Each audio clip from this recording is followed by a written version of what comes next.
So it's 12th of September and rain's got me stuck in here. So I'll just, not much really. What I've done is I've trimmed them back so they can really focus on ripening and finishing what's going on now. Because it's been a really poor summer, well, average to poor.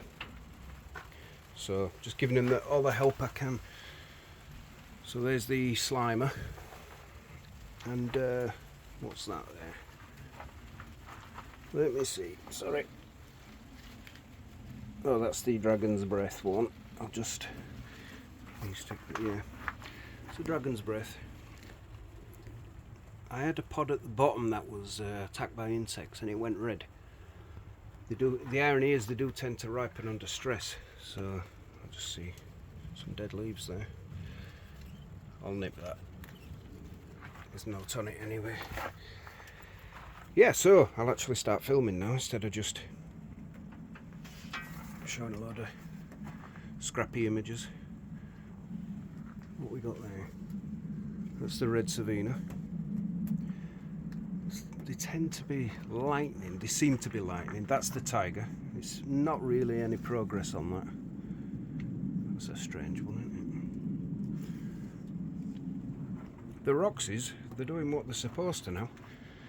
The problem is I've done a lot of super hots which have got very long ripening times, but the Roxys, which isn't a super hot, they've got that nice multicoloured thing going on now, which is nice to see.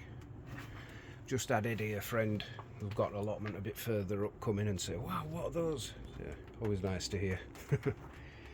Bit of ripening going on with them tomatoes, plus, you know, all those little cherry ones in there. My mum will have them. Very brightly ripe. Oh, here comes the rain again. So all this, like I say, I've cut back because it looked like a great big healthy load of foliage. But once I got to the middle, all this in here were dead. There were dead plants and all sorts of nonsense going on. So, and here, these are the Carolina Reapers with the tails.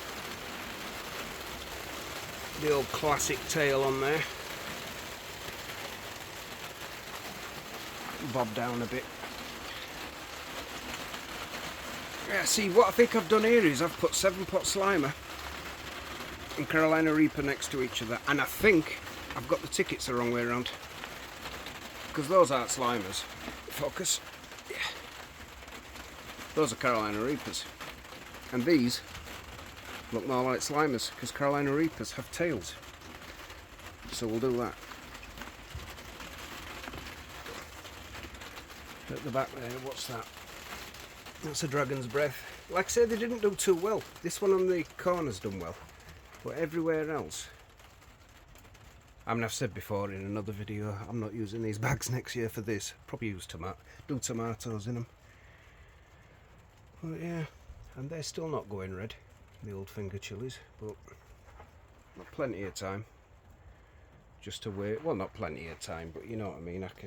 Before the actual frost kicks in. I think the summer's pretty much over. But we'll just see. Yeah, the lemon drops, they've sort of got a yellowy green to them now. Does that show on camera? Yeah, it does. It's sort of yellowy at the top, so hopefully they'll ripen. They're not super hot either, but the plants are way too big. I'm not doing them this big in such a big pot next year because yeah, it just takes too long for the plant to finish growing. Oh, down here, yeah, so I'll come back around here. The 7-pot pinks are ripening up nicely, and I was confused. I'm like, have I mislabeled this? Are those actually orange habaneros? But I don't think they are. They're looking very orange on the screen, but it looks kind of pinkish to me. And the old mystery one that I was talking about, I think it is a 7-pot pink because it's sort of following suit with that one, just a little bit behind. Orangish, or very orange on the screen. Oh, look at that little one at the back there, doing its own thing. I'll leave that. Yeah. So yeah, that's about it. All it is just like watering, and I water a lot less because you've got to, as horrible as it sounds, distress the plants to encourage them to really ripen the pods up. But I do water them, and yeah, just wait and see what ripens and what doesn't, because I'd like to seed my own seeds next year as opposed to buying in some more. But yeah, just see what happens.